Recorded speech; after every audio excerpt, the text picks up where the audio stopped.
Welcome to HDTV. You're now rocking with your boy.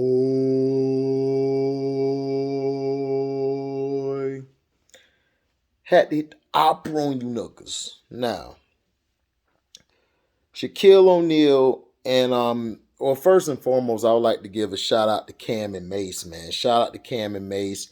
It is what it is podcast. They signed, I believe, a six-figure deal. I forgot the name of the company. What the heck is on me? They signed a deal with a company where basically, it's a six-figure deal, and they're doing it. Was it a six-figure deal? Or hold on, I could pull it up right now. Cam and Mace.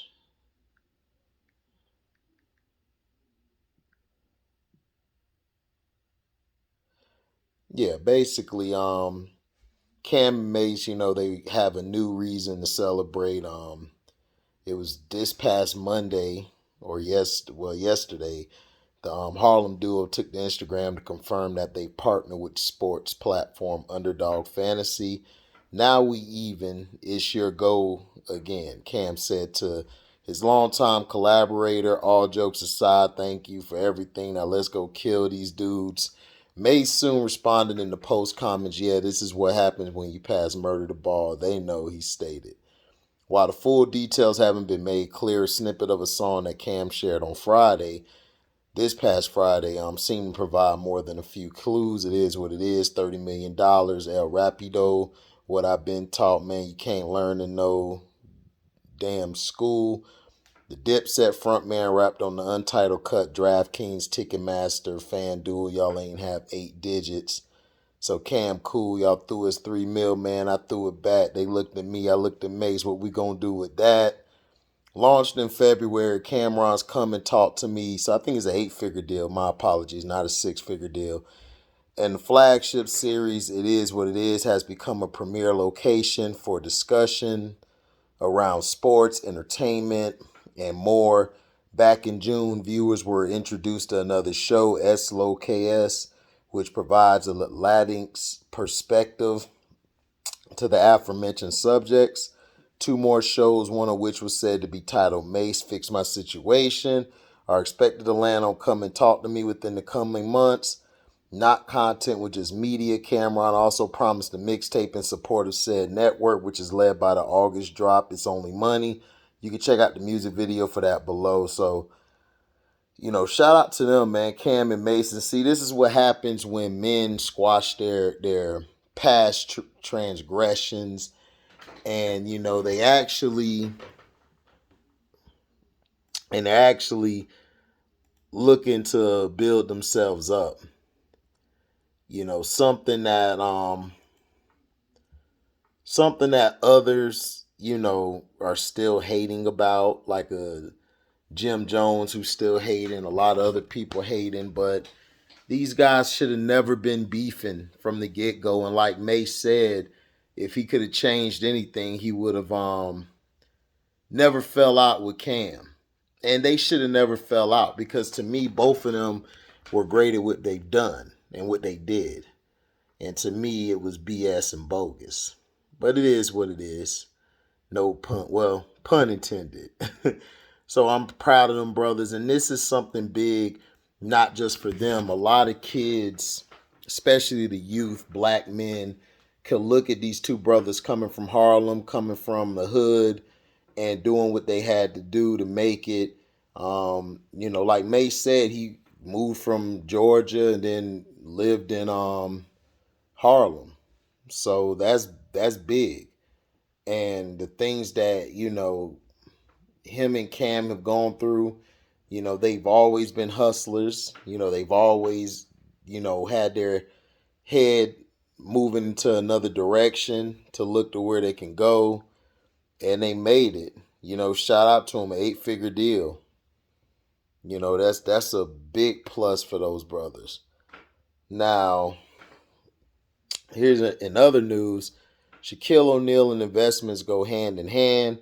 Considering his business profile, it is no surprise that the Los Angeles Lakers legend has a network of nearly $400 million. Shaq has his hands on almost every profitable business venture, food chains, sports endorsements, team ownership, and whatnot. Yet, his desire to own a television network has come to an end. The 51-year-old has indeed learned from the best, but this time he failed to secure a massive $3 billion deal that could have hiked his net worth even more. What's surprising is that the Big Diesel was not the only one who let the deal slip. The four-time NBA champion was joined by $40 million rich 50 Cent and a 53-year-old Hollywood legend who refused the deal. So, Black Entertainment Television, or we know it as BET, is a hot name for bidders right now, owned by Paramount. Currently, the television entertainment channel has a legacy that many continue to fight for. One of them is NBA great Shaquille O'Neal, who joined in for the bid just 2 months after Paramount announced they were selling BET. Huge names like Shaq, 50 Cent, and Diddy were tied to the potential sale. Why is the demand sky high? Paramount is not just selling BET networks, but also BET Plus and VH1 is part of the deal. Ever since Paramount made the announcement, bidders started to flood in. However, 53-year-old Tyler Perry topped the list with an impressive offer. The Madea franchise owner, worth $1 billion, managed to bring in famous names like 50 Cent, Diddy, Kenya Barris, and more. The 50-time NBA All-Star was one of them. Even though Perry had an impressive group of investors to pull the deal off, Paramount raised the bar, which destroyed the hope of any deal happening. Paramount made sure the BET network must reach an African-American owner. Tyler Perry, Shaq, and 50 Cent were suitable options. However, Paramount reportedly had an asking price of $3 billion. Perry was not ready to give anything more than $2 billion. As per the Wall Street Journal, even though he has a massive network, the 53-year-old believed $3 billion was too much to ask for. On the other hand, Paramount felt $3 billion was the only right amount that could help them have a stable balance sheet. Ultimately, the multi-million network channel revealed the deal was off. Shaquille O'Neal's chance at owning a network company has come to an end, sadly. So, my thing is, they upped the price. They didn't want, like this person said, they lied. They didn't want a black investment group to own BET. Exactly. They didn't want them to own BET because they didn't want that to be out there publicly. Oh, a black investment group owning BET again. First of all, they bought BET so they could destroy it. Same thing they did with hip hop and everything. So everything is by chance and what they wanted. For you to up it to $3 billion, BET's not worth no $3 billion. It's like, stop it. You know, we know why you did that. You know, we know ultimately why you did that. And you did that because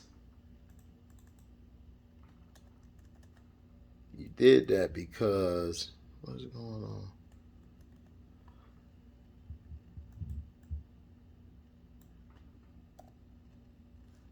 You did that because you didn't want their name to be put out there that they did something. And that was buy back the network, and then they were going to own VH1 as well. That was something that they didn't want. They was like, no. That's how they were. It was like, y'all are not finna own VH1 and this other stuff as well. But see, that's how they are. And see, people don't understand that.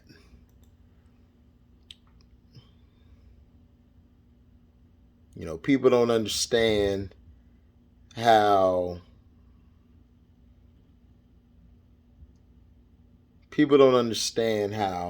they still want to have control over things, how they still want to keep their foot on things, you know, keep their foot on stuff, and they don't want blacks to own certain stuff. Like, they want to be able to dictate what you can and cannot own. They don't want you just to flat out buy something.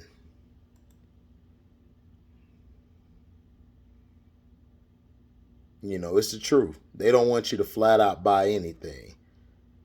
They want you to stay stuck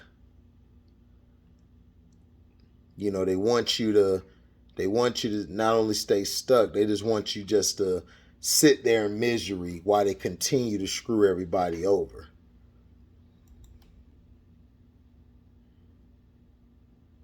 Which I still don't understand why they couldn't let that deal go through. They just wanted to up it because they wanted to make it tough for the brothers. And we already know what they were trying to do. We already know what their whole mindset was from the beginning, what they were trying to do. And, you know, it is what it is.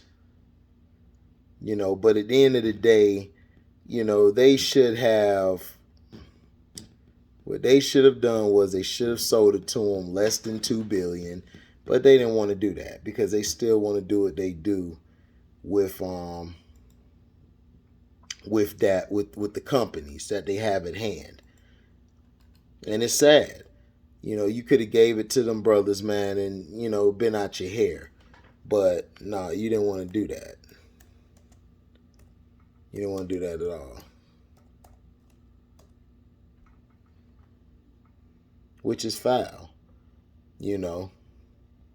And then they tried to make it for that. And 50 had to come up and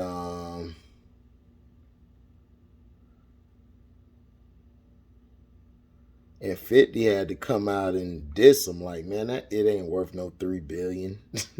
Which is not. It's not worth that. They just wanted to up it because they seen a group of brothers. See, they seen a group of brothers. They was like, nah, we can't let this do. Nah, we can't do this. Nah, we can't do this. Can't do this at all. Nope. Can't do this at all. Nope. Can't do it. And see, that's what they did. Because what people don't understand is when when you have a black investment group and you're able to buy something like BET back, you know, it's just you know, it's not about the money, it's about the control and about what you're showing the masses. You know, sometimes they don't want the masses to know about groups of blacks coming together and doing something positive, which is building or taking back a network, which I believe Soul Train Awards, the Soul Train Awards and all that were the Soul Train, not Soul Train Awards, but Soul Train, I believe, was before BT. Like things like that, monumental. And for us not to sell it to blacks, but to sell it to the other side for fame and to get some money, it's ridiculous. But 50 Cent and 50 Cent and Shaq and Tyler Perry and them, Tyler Perry wasn't finna go over no $3 billion. That's why Tyler Perry was like, we know what you're doing. And see, they don't want them to have it because they know, but I think it mainly was because of VH1. Because VH1 was a part of that deal, I believe. Let me see. I believe that's a part of, I think VH1 was a part of that deal. Because it would have been that. Yeah, you would have had BET Plus, VH1 a part of it, and they didn't want to give VH1 to the brothers like that easy. Even though they don't care, it's just the principle. It's like, we're just gonna up the price on you. But I bet you, if it would have been Eminem or somebody, or any white person would have came up and said, I want to buy BT, they would have sold it for $1 billion, maybe less. Probably would have sold it to them less than that. So we already know what the play is. So that's all I got today, man. Thank you for listening. Make sure you like, comment, subscribe, share this. Hit that notification bell to select all to receive upcoming notifications. And if you guys do love what you hear, you can donate to the page by going to the description box, hitting that link to my Cash App. If you got a Zelle, you can take that number that's in the box, in the description box for Zelle, put it in Zelle. You'll find my account. You can donate that way. You guys can also super chat when we go live or premiere video, or you guys can leave a super thanks. Again, Friday this week is the last day that we're accepting fantasy people. Friday's the last day. Um, Hurry up and get your teams in, because if you don't, I'm sorry. You're just going to be cut out. Okay? Again, let me know. You could DM me on IG. You could DM me, you could DM me on IG, Twitter, you can whatever, Snapchat, whatever, you guys can find me. I got all that in the description box how you can reach me. And I can go from there. And like I said, if you don't give me your 20 up front, I'm not sending you the link to get in the league. I'm sorry, can't do it. Okay? Okay, you guys can also leave a super thanks for me, which is in the comment section. So thank y'all for listening. I'm out. Deezy.